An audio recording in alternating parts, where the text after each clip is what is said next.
जय हिंद साथियों, मैं विपुल राम शर्मा एक बार फिर आपके सामने हाजिर हूं और आज लेकर आए दोस्तों हम आपके लिए history UP triple S C PET की एक बेस्ट क्लास, जिसमें हम आज आपको कराएंगे दिल्ली सल्तनत यानी दिल्ली डायनेस्टी, है ना दोस्तों। लास्ट क्लास में आपने देखा होगा 3 क्लासेस हम हिस्ट्री की कर चुके हैं और इसमें हमने पढ़ा है किस तरीके से इस्लाम धर्म का भारत में आगमन हुआ, क्या उनका उद्देश्य था, किस तरीके से उन्होंने अपना यहाँ पर जीवन यापन करने का अपनी प्रक्रिया स्थापित करी और किस किस तरीके से करके उन्होंने अपनी सल्तनत को चालू किया दोस्तों, है ना। तो देखें जरा, इससे पहले की क्लासेस में आपको बता चुका हूँ अरबों का आक्रमण कैसे हुआ, तुर्कों का आक्रमण कैसे हुआ, महमूद गजनवी कौन थे, मोहम्मद गौरी ने यहाँ पर आकर क्या किया, है ना दोस्तों। उससे आगे की अगर हम बात करते हैं, आज का हमारा टॉपिक बन जाता है दिल्ली डायनेस्टी यानी दिल्ली सल्तनत का प्रारंभ कौन हुआ और इसके असली संस्थापक कौन थे। इसको दोस्तों हम सलाइवा डायनेस्टी भी बोलेंगे, इसका नाम आप याद रखेंगे, इसको हम ममलूक वंश भी बोलेंगे और दोस्तों इसका दूसरा नाम है दास वंश, ये भी आप याद रखेंगे। ये सभी नाम दोस्तों किसके हैं? दिल्ली सल्तनत के नाम हैं। इन नामों को आप याद रखेंगे, Delhi dynasty, saliva dynasty, Mamluk वंश या दास वंश, है ना दोस्तों। सभी का मतलब किससे है? दिल्ली सल्तनत से है। तो देखिए ना, दिल्ली सल्तनत की अगर मैं बात करूं, जिसको यहाँ पर बोलेंगे हम, इसमें जो वंश की शुरुआत होगी उसको हम बोलेंगे गुलाम वंश। और कब से कब तक रहा दोस्तों? ये 1206 एडी से, याद रखेंगे आप, 1290 एडी तक, ठीक है दोस्तों। इसको आप स्पेशल करके नाम याद रखेंगे। दिल्ली सल्तनत में एक वंश हुए जिनका नाम क्या था? गुलाम वंश, और जिनका जो टाइम पीरियड था दोस्तों वो 1206 एडी से और 1290 एडी तक था। इससे आगे की अगर मैं बात करूं दोस्तों, देखेंगे जरा, इसकी स्थापना की अगर मैं बात करूं, जी हाँ, 1206 में इसकी स्थापना हुई और संस्थापक जो थे इसके दोस्तों वो कौन हुए? याद रखेंगे आप,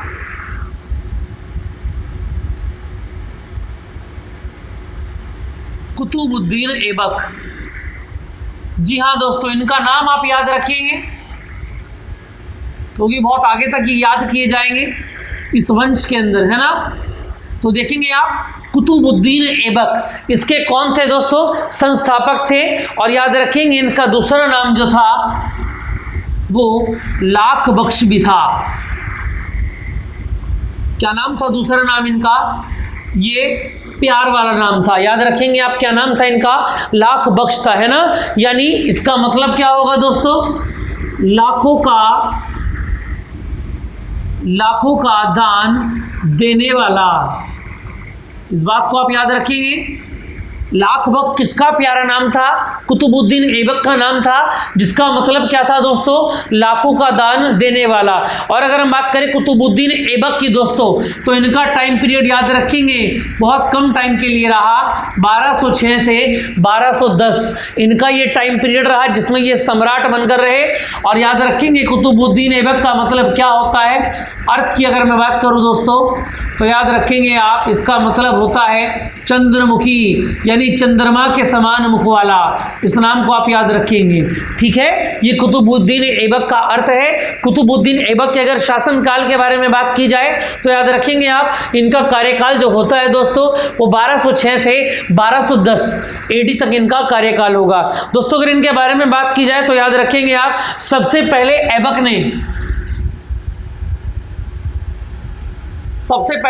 ने लाहौर को अपनी राजधानी बनाया। स्टेटमेंट मैं इनके लिखते जा रहा हूं, और राजधानी बनाया। देखो दोस्तों, हमको केवल 5 नंबर के लिए हिस्ट्री को पढ़ना है, समझ में आ रही है ये बात। और हिस्ट्री भी 2 पार्ट में डिवाइड की गई है ना, जिसमें राष्ट्रीय कांग्रेस अधिवेशन वगैरह के बारे में बताया गया, और एक में आपका ये सब है जो चल रहा है मध्यकालीन और प्राचीन भारत, है ना दोस्तों। तो दोनों को मिला के आने हैं, तो याद रखेंगे आप, इसी हिसाब से हमको इसको स्टडी करनी है। तो देखेंगे जरा, सबसे पहला स्टेटमेंट क्या बताया गया ऐबक के बारे में कि ऐबक ने क्या किया दोस्तों? लाहौर को अपनी राजधानी बनाया। इसके बाद याद रखेंगे आप, दिल्ली का कुतुब मीनार,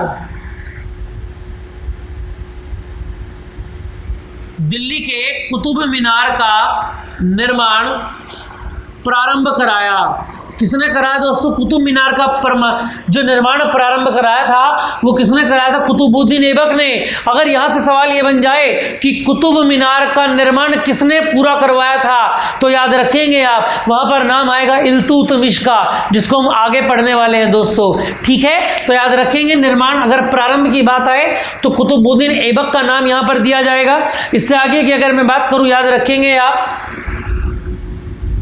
कुतुबुद्दीन ऐबक की अगर हम बात करें दोस्तों, देखने जरा, दिल्ली की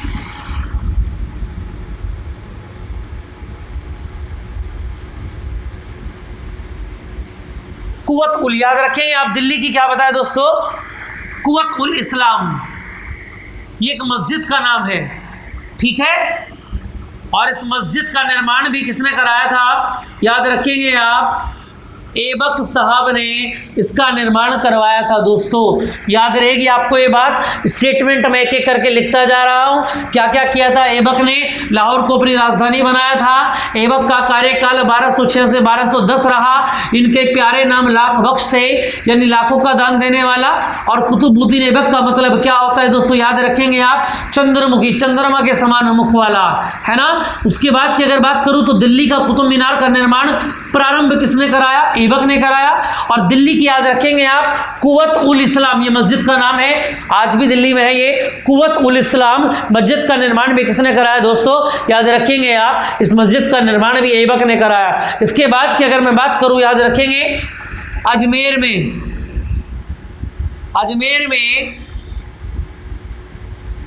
2.5 दिन का झोपड़ा दोस्तों, ये भी एक मस्जिद है, याद रखेंगे आप। 2.5 दिन का झोपड़ा लिख देता हूं मैं यहां पर। मस्जिद का निर्माण भी किसने कराया? याद रखेंगे आप, ये निर्माण भी किसने कराया? कुतुबुद्दीन ऐबक ने कराया दोस्तों। ठीक है, इतनी बात याद रहेगी दोस्तों। अब आगे की बात करते हैं, देखेंगे जरा, कुतुबुद्दीन ऐबक ने, देखो, ऐबक ने अपनी पुत्री का विवाह, अपनी डॉटर की शादी दोस्तों किनसे कराई थी? इल्तुतमिश ने। किससे कराई दोस्तों? इल्तुतमिश से कराई। इस बात को आप याद रखेंगे। ऐबक ने अपनी पुत्री की विवाह किससे कराया था दोस्तों? याद रखेंगे, इल्तुतमिश से। और इल्तुतमिश कहाँ से थे? याद रखेंगे, तुर्की के रहने वाले थे। कहाँ के रहने वाले थे? इस बात को आप याद रखेंगे। इल्तुतमिश कहाँ से आए थे दोस्तों? तुर्की से ये यहाँ पर आए थे। और इससे आगे की अगर मैं बात करूँ, देखो, इस समय यहाँ पर जिस समय ये शादी कराई गई, उस समय ऐबक के सेनापति जो थे वो कौन थे दोस्तों? बख्तियार थे। कौन थे दोस्तों? बख्तियार खिलजी। ये कौन से बख्तियार खिलजी हैं दोस्तों? एक बार फिर दोबारा से रिकैप में जाते हैं। लास्ट चैप्टर मैंने आपको कराया था, क्लास नंबर 3 में मैंने आपको बताया था बख्तियार खिलजी कौन थे। प्रसिद्ध गुलामों में से एक थे, जिन्होंने क्या कराया था दोस्तों? सबसे पहले नालंदा विश्वविद्यालय को ध्वस्त कराया था। ये कौन है बख्तियार खिलजी? जिन्होंने नालंदा यूनिवर्सिटी को क्या करा दिया था दोस्तों? नष्ट कराया था। इस बात को आप याद रखेंगे। ये सवाल पूछा जाता है कि नालंदा विश्वविद्यालय को ध्वस्त कराने वाले पहले मुस्लिम सम्राट कौन थे, शासक कौन थे? तो याद रखेंगे आप, बख्तियार खिलजी। ये किसके सेनापति थे? ऐबक के सेनापति थे। और ऐबक ने अपनी पुत्री का विवाह किससे कराया था दोस्तों? इल्तुतमिश से कराया था। आई होप आपको चीज़ें समझ में आ रही होंगी। इतनी बात क्लियर है दोस्तों। देखेंगे जरा, इससे आगे की अगर हम बात करें, इसके बारे में कहा जाता है कि 1210 एडी में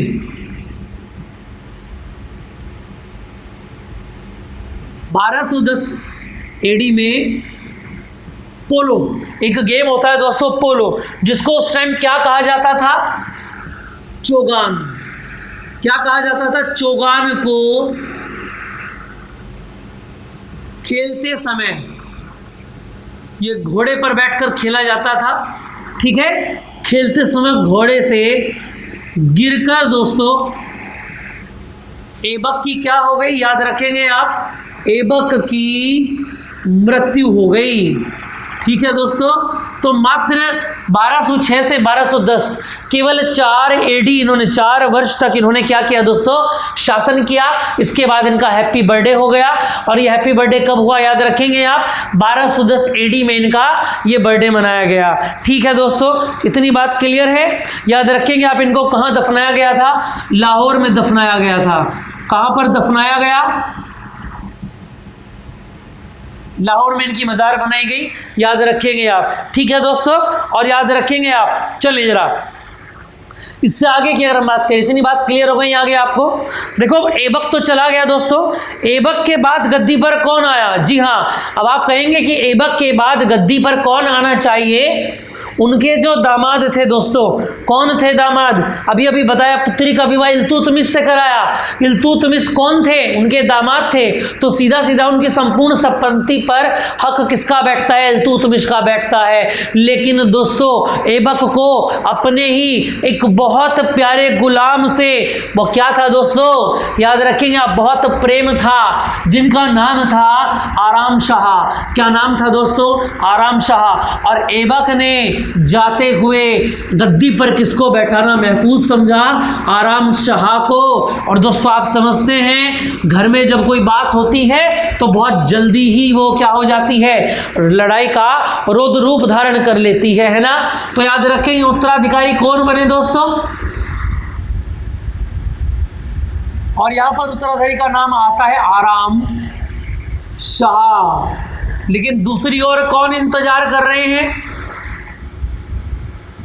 इनके दामाद जो गुस्से से भरे बैठे हैं दोस्तों। क्यों, क्योंकि गद्दी उनको मिलनी चाहिए थी, लेकिन मिल गई किसको, आराम शाह को मिल गई गद्दी। बात समझ में आ रही है। तो याद रखेंगे दोस्तों, इल्तुतमिश ने 1211 एडी में आराम शाह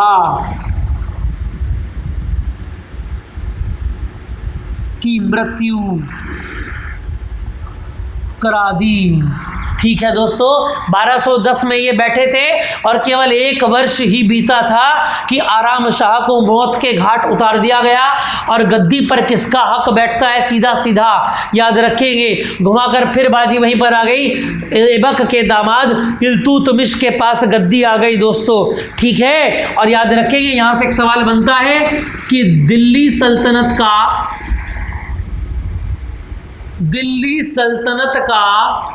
वास्तविक संस्थापक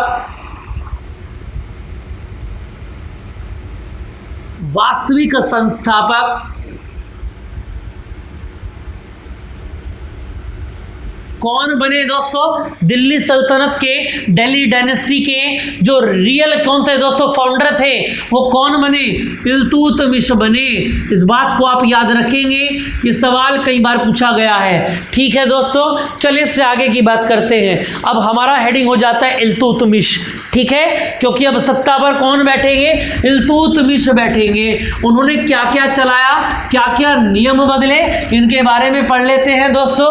याद रखेंगे, पढ़ते हुए एक बात दिमाग में जरूर रखेंगे, हमको UPSSC पेट के लिए हिस्ट्री पढ़ रहे हैं, है ना दोस्तों, तो ज़्यादा डीप हमको जाना नहीं है, केवल 5 नंबर के लिए हमको पढ़ना है ना। तो याद रखेंगे आप। देखें जरा आगे की अगर मैं बात करूं दोस्तों, देखेंगे जरा, यहां से नाम स्टार्ट होता है इल्तुतमिश का। चलो जी, कब गद्दी पर बैठे, 1211 एडी। इस ना डेट को आप याद रखेंगे। ठीक है, अब बैठते इल्तुतमिश ने क्या किया दोस्तों, याद रखेंगे, सबसे पहले इल्तुतमिश ने इक्ता प्रणाली चलाई। क्या चलाई दोस्तों, याद रखेंगे आप, पूछा जाएगा अगर आपसे कि इक्ता प्रणाली सबसे पहले किसने चलाई थी, या इक्ता प्रणाली किसने आरंभ की थी, तो याद रखेंगे इल्तुतमिश ने इसको प्रारंभ किया था। और याद रखेंगे इल्तुतमिश ने दोस्तों 40 गुलामों का एक संघ बनाया था। क्या बनाया था दोस्तों, 40 गुलामों का एक संघ बनाया था, जिसको क्या बोला गया, तुर्कान-ए चहलगामी। क्या बोला गया दोस्तों उसका नाम? 40 गुलामों का जो संघ बनाया गया उसको क्या बोला गया? तुर्कान ए चहलगामी। संघ कह दें या संगठन कह दें, एक ही बात है दोस्तों। इतनी बात समझ में आ रही है? ये पूछा जाता है क्वेश्चन, इसको आप याद रखेंगे, एग्जाम में आया हुआ क्वेश्चन है, प्रीवियस ईयर का क्वेश्चन है आपका। इससे आगे अगर हम बात करें, देखो दोस्तों, इल्तुतमिश ने सबसे पहले शुद्ध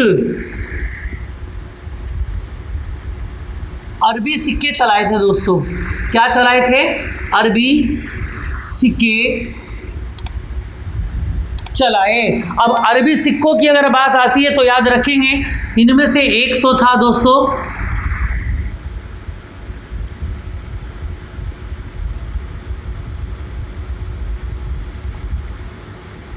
चांदी के सिक्के। कौन थे दोस्तों? चांदी के सिक्के, जिसको क्या कहा गया? टका कहा गया, है ना दोस्तों। इसके बाद जो चलाया गया वो क्या चलाया गया? तांबे का सिक्का।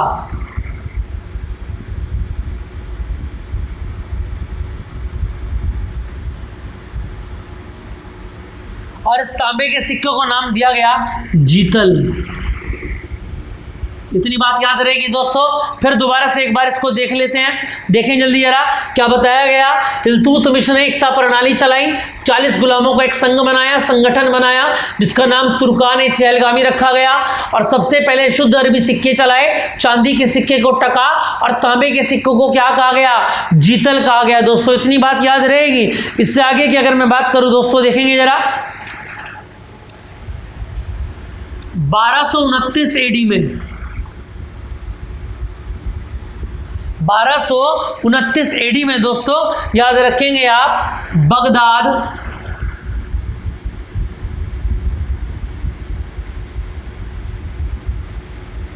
के खलीफा से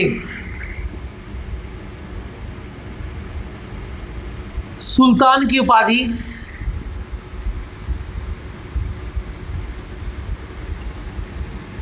ग्रहण की। कौन सी उपाधि मिली इनकी दोस्तों? सुल्तान की उपाधि मिली। इतनी बात समझ में आ गई दोस्तों। और एक बात और याद रखेंगे, भारत में पहला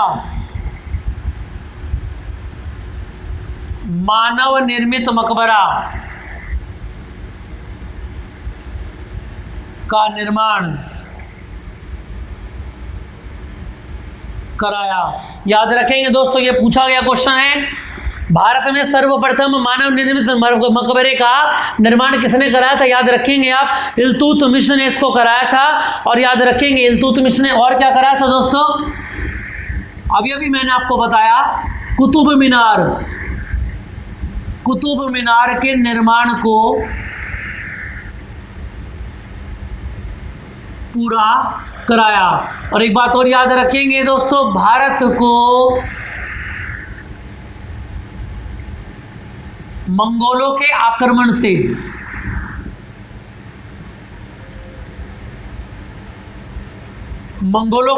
से किसने बचाया था? ये भी आप याद रखेंगे नाम, इल्तुतमिश ने बनाया था दोस्तों। किसने बचाया था? इल्तुतमिश ने बचाया था। और याद रखेंगे इल्तुतमिश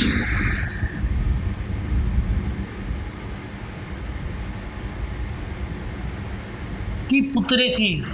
कौन थी दोस्तों? रजिया सुल्तान। रजिया नाम याद रखेंगे आप, सुल्तान ये बाद में बनेंगी। इल्तुतमिश की पुत्री कौन थी दोस्तों? रजिया थी। कौन थी? रजिया थी। इस बात को आप याद रखेंगे।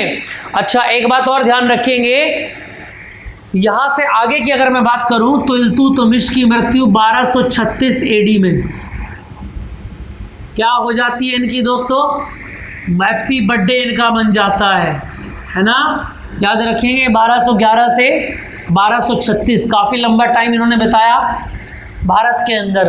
इल्तुतमिश ने अपनी पुत्री का विवाह कर दिया और विवाह करने के बाद इनकी मृत्यु हो जाती है 1236 एडी में। फिर मृत्यु हो जाती है दोस्तों, और मृत्यु के बाद फिर दोबारा से एक नाम सामने आता है। क्या नाम सामने आता है? कि उत्तराधिकारी कौन बने? उत्तराधिकारी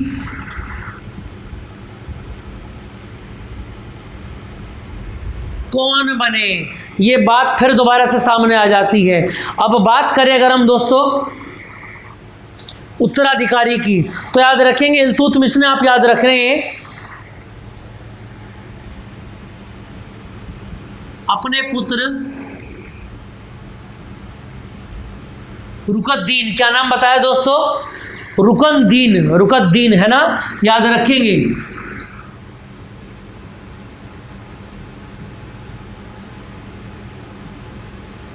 अपने पुत्र रुकद्दीन को याद रखेंगे आप, रुकद्दीन फिरोज इनका पूरा नाम है, रुकद्दीन फिरोज को गद्दी पर बैठाया।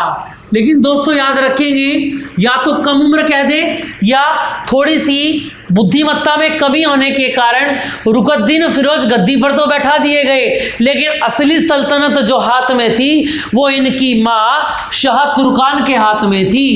कौन थी, शाह तुर्कान के हाथ में थी।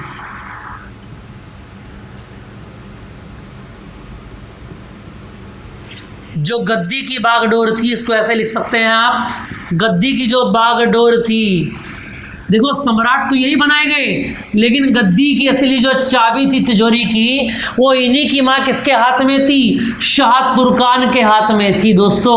और ये जो बात यहाँ पर निकल कर आई है कि गद्दी की बागडोर शाह तुर्कान है ना के हाथ में है, याद रखेंगे आप, तुर्की के अमीरों ने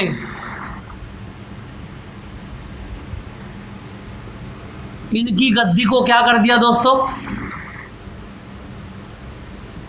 बर्खास्त कर दिया। इनकी गद्दी को क्या कर दिया, डिस्ट्रॉय कर दिया। और गद्दी पर किसको बैठाया दोस्तों, याद रखेंगे आप, गद्दी पर बैठाया रजिया को। और गद्दी पर बैठती रजिया क्या बन गई दोस्तों, सुल्तान बन गई। बात समझ में आ रही है दोस्तों। अब दिल्ली सल्तनत घूमकर फिर से किसके हाथ में आ रही है, धीरे धीरे इल्तुतमिश की ही डॉटर रजिया के हाथ में आ रही है। और सत्ता पर बैठते ही दोस्तों रजिया के साथ में एक नाम जुड़ जाता है, सुल्तान, यानी पूरा नाम बन जाता है रजिया सुल्तान। इतनी बात समझ में आ गई दोस्तों। चलें आगे, अब यहां से प्रारंभ करते हैं हम रजिया सुल्तान की कहानी। ज्यादा कुछ नहीं है ना दोस्तों, लेकिन रजिया सुल्तान ने दिल्ली सल्तनत के लिए जितनी अपनी जान से, अपनी मेहनत से इस सल्तनत के लिए काम किया दोस्तों, इतना काम किसी शासक ने नहीं किया। जी हां दोस्तों, रजिया सुल्तान ने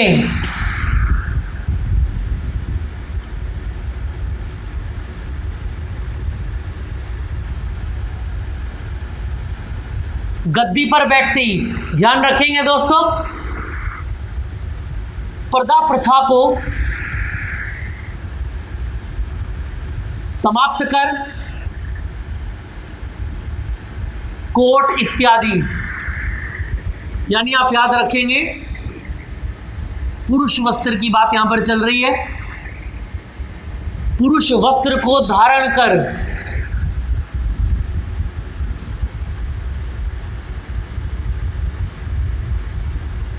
शासन किया। जी हाँ, जब तक ये दोस्तों गद्दी पर बैठी, याद रखेंगे आप, इन्होंने कोई भी महिलाओं के वस्त्र नहीं पहने, ठीक है। इन्होंने केवल दोस्तों क्या पहना, याद रखेंगे आप, एक बिल्कुल आप समझेंगे मेल शासक की तरह ये बनकर रही, कोट वगैरह इन्होंने उस समय पहन कर रखा, ठीक है दोस्तों। एक बात और याद रखेंगे, ये पहली महिला शासक थी, पहली महिला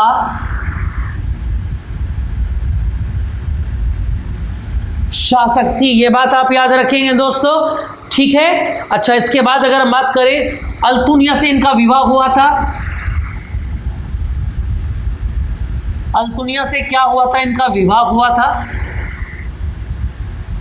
ठीक है दोस्तों, जिसकी मृत्यु करा दी गई थी। इसी वजह से अल्तुनिया को गद्दी पर न बैठाकर रजिया सुल्तान को गद्दी के लिए प्रस्तावित किया गया था दोस्तों। इतनी बात समझ में आ रही है दोस्तों। और इसके बाद याद रखेंगे 1240 एडी में, 1240 एडी में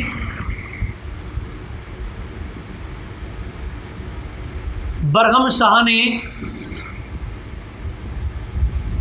अपने शासकों द्वारा रजिया को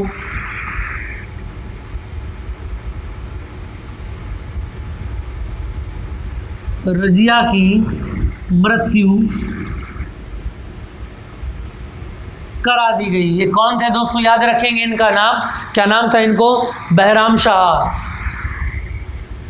इनका नाम बहराम शाह, ये नाम आप याद रखेंगे। बहराम शाह ने अपने शासकों द्वारा रजिया की मृत्यु करा दी गई। और 1240 में याद रखेंगे आप, सन भी आपको याद रखना है, 1240 एडी में इनकी मृत्यु करा दी गई दोस्तों, ठीक है, याद रखेंगे आप। और ये जो सैनिक थे, याद रखना आप, इनको हिंदू डाकुओं के नाम से जाना जाता था, है ना। इनकी कोई कम्युनिटी होती होगी, उस कम्युनिटी को हिंदू डाकू कहा जाता था, ठीक है दोस्तों। और इनके शासक कौन थे, बहराम शाह ने इनको मौत दी दोस्तों। उसके बाद याद रखना दोस्तों, 1246 में, अगर हम बात करें 1246 में नसरुद्दीन, क्या नाम है दोस्तों सामने, नसरुद्दीन महमूद,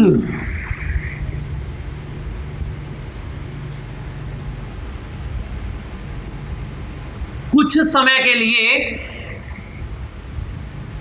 दिल्ली सल्तनत के शासक बने। इतनी बात समझ में आ रही है दोस्तों। अल्पकाल के लिए, ये बात आप याद रखेंगे, कितने काल के लिए बने ये शासक, ये केवल अल्पकाल के लिए शासक बने, इस बात को आप याद रखेंगे दोस्तों। कौन बने, नसरुद्दीन महमूद बने। इसके बाद की अगर हम बात करें दोस्तों, तो यहाँ एक नाम सामने आता है, क्या नाम सामने आता है, इनके जाने के बाद नसरुद्दीन महमूद ने कुछ समय के लिए कार्यकाल संभाला और उसके बाद एक नए नाम की एंट्री यहां पर हो जाती है, याद रखेंगे आप, गयासुद्दीन दोस्तों, गयासुद्दीन बलबन। किस नाम की एंट्री हो जाती है दोस्तों, गयासुद्दीन बलबन की एंट्री यहां पर हो जाती है। और इनके कार्यकाल की अगर हम बात करें तो 1265 से 1287 एडी, इतना कार्यकाल इनका रहा है। इस कार्यकाल को आप याद रखेंगे दोस्तों। अब गयासुद्दीन अगर बलबन की बात करें तो ये दोस्तों याद रखेंगे आप, इल्बरी जाति के थे। ऐसे शॉर्ट नोट आप बनाते चलेंगे, कौन सी जाति के थे दोस्तों, ये इल्बरी एक जाति होती थी उस समय, वहां के थे ये, है ना दोस्तों। और याद रखेंगे आप, ये गयासुद्दीन बलबन ये ग्वालियर के थे और इनको किसने जीता था, इल्तुतमिश ने युद्ध के दौरान इनको जीत लिया था और अपनी सेना में इनको ले लिया था। और उस सेना में से ही ये प्रमुख चेहरा निकल कर आया जिसको गद्दी संभालने के लिए दी गई। और इन्होंने बहुत बढ़िया तरीके से, याद रखेंगे आप, दिल्ली सल्तनत को नए मुकाम तक पहुंचाया दोस्तों। याद रखेंगे आप, 1265 से 1287 एडी तक इन्होंने शासन किया, ठीक है। अच्छा, एक बात और याद रखेंगे,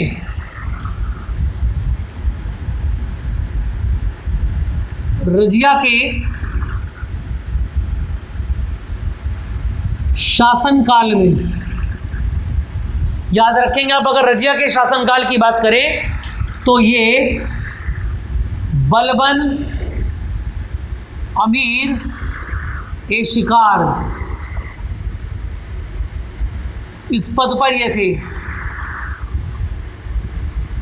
पद पर थे। जब रजिया सुल्तान शासन कर रही थी तो याद रखना आप, गयासुद्दीन बलबन कौन सी उपाधि पर थे, याद रखेंगे, बलबन अमीर ए शिकार, इस बात को आप याद रखेंगे दोस्तों, ठीक है। अच्छा, इसके बाद अगर हम बात करें, बलबन ने सबसे पहले क्या किया, बलबन ने इल्तुतमिश के चालीसा दल को क्या कर दिया, समाप्त कर दिया। जिसमें 40 गुलाम वंश थे उसको क्या कर दिया दोस्तों, याद रखेंगे आप, एक एक करके इनके स्टेटमेंट हम पढ़ते जाएंगे और जो हमारे 5 नंबर के लिए हमको काफ़ी होंगे, है ना दोस्तों। ये 40 दल के लिए क्या कर दिया इन्होंने, इसको समाप्त कर दिया। इसके आगे की अगर मैं बात करूं दोस्तों, इन्होंने एक नया नियम चलाया,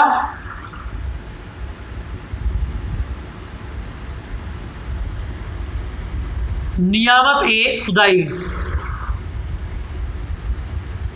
क्या नियम चलाया दोस्तों इन्होंने? नियामत ए खुदाई नियम चलाया। और किन्होंने ये चलाया था याद रखेंगे आप, बलबन ने इस नियम को प्रारंभ किया था दोस्तों। इतनी बात क्लियर समझ में आ रही है? इसका मतलब क्या था? नियामत ए खुदाई यानी कि अर्थ की अगर मैं बात करूं,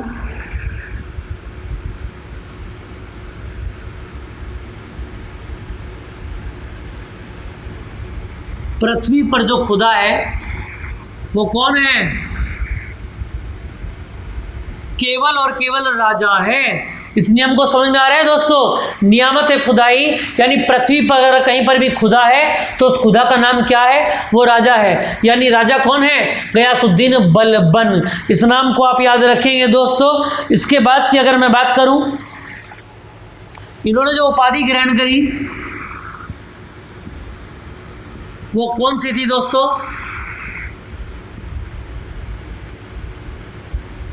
जिल्ले इलाही उपाधि ग्रहण की इन्होंने शक्ति के बल पर। इसको लिख देता हूं मैं यहां पर, शक्ति के बल पर इन्होंने एक उपाधि ग्रहण करी जिसको क्या बोला गया? जिल्ले इलाही। याद रखेंगे जिल्ले इलाही की उपाधि किसको दी गई थी? गयासुद्दीन बलबन को दी गई थी। आगे की अगर मैं बात करूं दोस्तों तो यहां पर एक बात याद रखेंगे, गैर इस्लामी कुछ परंपराएं यहां पर बनाई गई। गैर इस्लामिक परंपराएं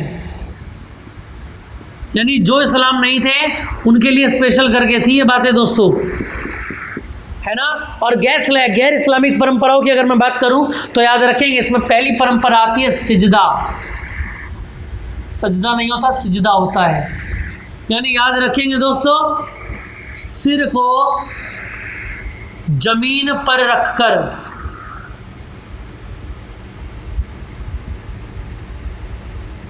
शासक को सलाम करना। यानी जहां पर भी आपको राजा मिलेगा वहां आपको क्या करना पड़ेगा दोस्तों? सजदा करना पड़ेगा। अपने सिर को जमीन पर मिला देना होगा तुरंत देखते ही, है ना, अभिवादन करने के लिए। इसके बाद अगर मैं बात करूं पाबोस, पाबोस का मतलब क्या होता है दोस्तों? समझते हैं आप? पाबोस का मतलब यह है कि राजा के पैरों को चूमना। जहां पर भी आपको राजा बैठा हुआ मिलेगा वहां पर आपको राजा के पैरों को क्या होगा दोस्तों? चूमना होगा। इतनी समझ में आ गई बात। और तीसरी बात इन्होंने जो प्रारंभ की वो फारसी नववर्ष, है ना दोस्तों। और इस नववर्ष का जो नाम रखा गया वो क्या रखा गया? नवरोज रखा गया। क्या नाम रखा गया? याद रखेंगे गयासुद्दीन बलबन ने क्या की थी दोस्तों? गैर इस्लामिक परंपराएं प्रारंभ की थी। सजदा, सिर को जमीन पर रखना होगा। पाबोस, राजा के पैरों को चूमना होगा। फारसी नववर्ष यानी कि जैसे हमारे यहाँ नववर्ष प्रारंभ होता है अप्रैल के महीने में, ऐसे ही यहाँ पर भी एक नववर्ष बनाया गया फारसी भाषा के आधार पर। उसको क्या बोला गया दोस्तों? नवरोज बोला गया। क्या बोला गया उसको? नवरोज बोला गया। और एक बात याद रखेंगे, इन्होंने एक नीति अपनाई थी, लोहो एवं रक्त नीति।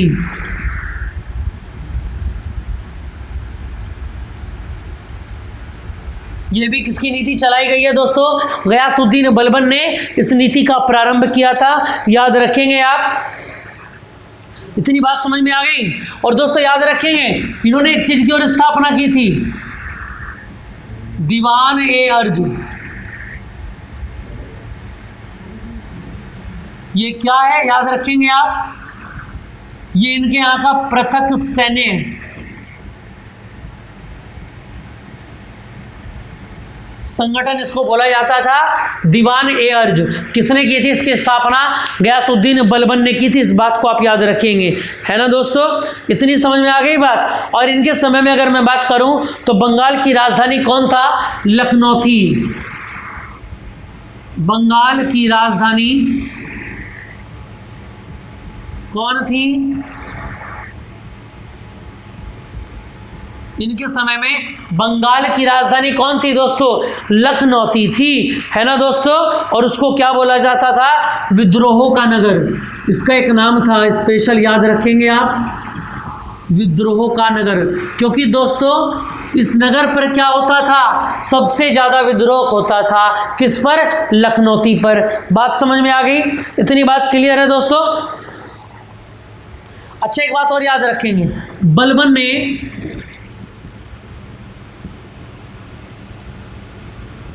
अपने, या ऐसा लिख सकते हैं, अपनी सेना में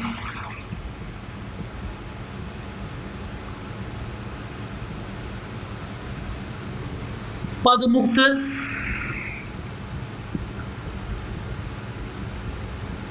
सैनिकों, जितने भी सेना में से व्यक्ति उच्च स्तर के हों चाहे निम्न स्तर के हों, अपनी ड्यूटी पूरी करने के बाद वो अपने पद को मुक्त हो रहे हो दोस्तों, तो उसके लिए क्या चलाया इन्होंने, याद रखेंगे, पेंशन दी।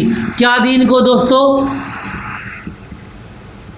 पेंशन देकर मुक्त किया कि जाइए अब आप इस पैसे से, इस राशि से अपने को, अपने जीवन का यापन कर सकते हैं। आपको कहीं और काम करने की ज़रूरत नहीं है, क्योंकि आपने अपना पूरा जीवन किसको दे दिया है? हमारी आर्मी को दे दिया है। अब हमारी आर्मी की जिम्मेदारी बनती है दोस्तों कि आपका क्या करना, आपका जीवन यापन अच्छे तरीके से करना।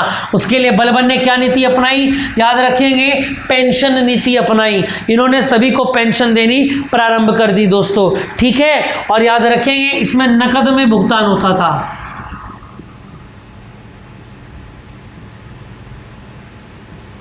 नकद में इसमें पैसा दिया जाता था। इतनी बात समझ में आ गई है दोस्तों? और यहां याद रखेंगे,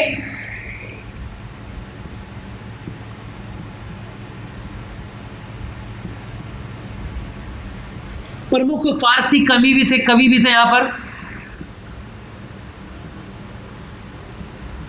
अमीर खुसरो, ये इन्हीं के शासनकाल के थे, आप याद रखेंगे। और दूसरे थे अमीर हसन, ये चिकित्सक के भी थे, याद रखेंगे आप। किसके दरबार में? याद रखेंगे, बलबन के दरबार में ये दो प्रमुख फारसी थे और ये चिकित्सक भी थे, जिनके नाम किस प्रकार थे? अमीर खुसरो या अमीर हसन। इतनी बात क्लियर हो रही है दोस्तों? आपको समझ में आ रही है इतनी बात? चलें आगे। इससे आगे की अगर मैं बात करूं, देखने जरा। अच्छा, बलबन ने क्या किया था, ये बात भी आप याद रखेंगे। मेवाड़ियों का क्या किया था दोस्तों? दमन भी किसने किया था? बलबन ने किया था। ये बात याद रखेंगे, मेवाड़ियों का दमन किसने किया था? गयासुद्दीन बलबन ने इनका दमन किया था। इससे आगे की अगर हम बात करें दोस्तों, 1290 की अगर हम बात करें, इनकी मृत्यु हो जाती है 1290 में। बात समझ में आ रही है बात दोस्तों? अब गयासुद्दीन की मृत्यु के बाद देखो दोस्तों, उत्तराधिकारी कौन थे? उत्तराधिकारी को अपदस्थ करके किनको उत्तराधिकारी बनाया गया? याद रखेंगे आप, खिलजी। जी हाँ, यहाँ से आरंभ हो जाता है, याद रखेंगे आप, जलालुद्दीन खिलजी का, और ये बनाएंगे खिलजी वंश का प्रारंभ करेंगे। इतनी बात आपको समझ में आ रही है दोस्तों? तो यहाँ पर आपकी दिल्ली सल्तनत कंप्लीट हो जाती है। एक बार आप फिर दोबारा से मेन पॉइंट को देख सकते हैं। गयासुद्दीन बलबन 1265 से, इससे पहले कौन थे दोस्तों जिन्होंने दिल्ली सल्तनत को संभाला था? याद रखेंगे आप, रजिया सुल्तान थी। कौन थी दोस्तों? रजिया सुल्तान, जिनका शासनकाल कितना था? 1236 से 1240। उससे पहले कौन थे दोस्तों? इल्तुतमिश थे, याद रखेंगे। यानी रजिया सुल्तान के ही पिताजी, रजिया सुल्तान के पति को क्यों नहीं बैठाया गया? क्योंकि उनको मार दिया गया था, है ना दोस्तों। उससे पहले आए थे इल्तुतमिश, और इल्तुतमिश से पहले कौन थे?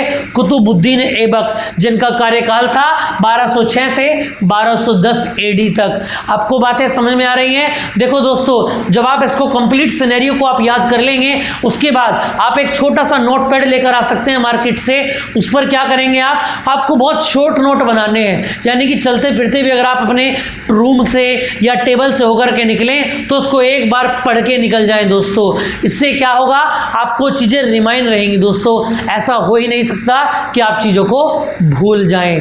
आपको बातें समझ में आ रही हैं दोस्तों? तो यहाँ पर हमने कंप्लीट कर लिया है अपना दिल्ली सल्तनत। दोस्तों इसको मैं कंप्लीट कर ले रहा हूँ और इससे आगे फिर कुछ क्वेश्चंस भी हम इसके ऊपर लगाएंगे। पहले हम थ्योरी के कुछ मोटे से पोर्शन को अपना कंप्लीट कर लेते हैं, फिर क्वेश्चन को लगाने में मजा आएगा, क्योंकि वहाँ पर आपको मिसलेनियस आपको क्वेश्चंस मिलेंगे, उनको करने में आपको काफ़ी बड़ा मजा आएगा, है ना दोस्तों? तो कल मिलते हैं नेक्स्ट क्लास के साथ और हम अपना स्टार्ट करेंगे दोस्तों 1290 में कौन मृत्यु हुई थी, याद रखेंगे बलबन की मृत्यु हुई थी और उसी समय, उसी काल में, उसी वर्ष में प्रारंभ हो जाता है आपका खिलजी वंश। ठीक है दोस्तों, जय हिंद, जय भारत।